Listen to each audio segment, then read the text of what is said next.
നമ്മുടെ ഓരോ സങ്കല്പവും ശുദ്ധവും ശുഭവും ശക്തിശാലിയുമാക്കുക. ഓർക്കുക, നമ്മുടെ വാക്കുകളേക്കാൾ അവയ്ക്ക് പിന്നിലെ വികാരങ്ങളാണ് പ്രത്യാഘാതമുണ്ടാക്കുന്നത്. നെഗറ്റീവ് ചിന്തകൾ മനസ്സിൽ കൊടുങ്കാറ്റുകൾ സൃഷ്ടിക്കുന്നു. അതുകൊണ്ട് വ്യർത്ഥ ചിന്തകൾക്ക് പകരം സമർത്ഥത നിറയ്ക്കുക. നാം എന്ത് ചിന്തിക്കുന്നുവോ അത് പ്രാപ്തമാകുന്നു. അതിനാൽ സങ്കല്പങ്ങൾ എവിടെയാണ് നിക്ഷേപിക്കേണ്ടത് എന്ന് ഉറപ്പുവരുത്തണം. മറ്റുള്ളവർ നിങ്ങളെക്കുറിച്ച് എന്ത് ധരിക്കും എന്നതിന് പകരം മറ്റുള്ളവരെ എങ്ങനെ മനസ്സിലാക്കാം എന്നതും ശ്രദ്ധിക്കൂ.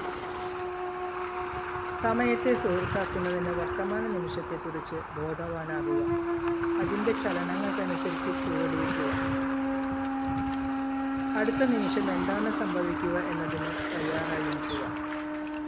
വർത്തമാന സമയത്ത് ജീവിക്കുക. അർത്ഥം ചെയ്യേണ്ടത് ഇപ്പോൾ തന്നെ ചെയ്യുക, ഇപ്പോഴില്ലെങ്കിൽ ഒരിക്കലുമില്ല.